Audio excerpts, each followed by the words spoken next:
Dance बाँकी छ। हाम्रो निर्णायकज्यूहरू मोहन खड्का, सारथी लामा अगाडि बसेर निहालिराख्नु भएको छ। उहाँले जजमेन्ट गरिराख्नु भएको छ। प्रथम द्वितीय तृतीय नृत्य प्रतियोगितामा हामी छौँ। यो तीनवटा पास गर्न सफल। अरे लिटल लिटल नानी अगाडि हुनुहुँदो रहेछ। अहिले न आउनुहोस् सुरभि थापा। अरे सुरभि नै हो। ल आउनु ल सुरभि। सानी नानी हो, साथै चलाक छिन् है।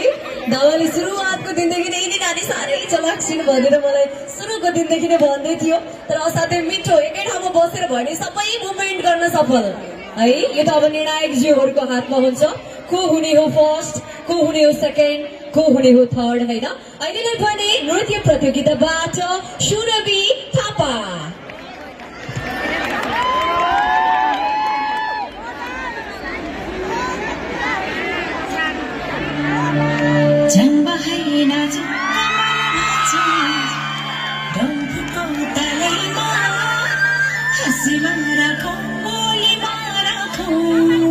एक बार जुड़ीना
पक्का पनि नमुना बुटिकै हुनुपर्छ। कस्तो राम्रो कपडा, साह्रै राम्रो बनाउने कि हाम्रो मुना लामा म्यामलाई फेरि एकपटक धन्यवाद दिन चाहन्छु। अत्यन्त राम्रो हरेक दिन ड्रेस डिजाइन गर्नुभएको छ, निकै नै मेहनत गर्नुभएको छ।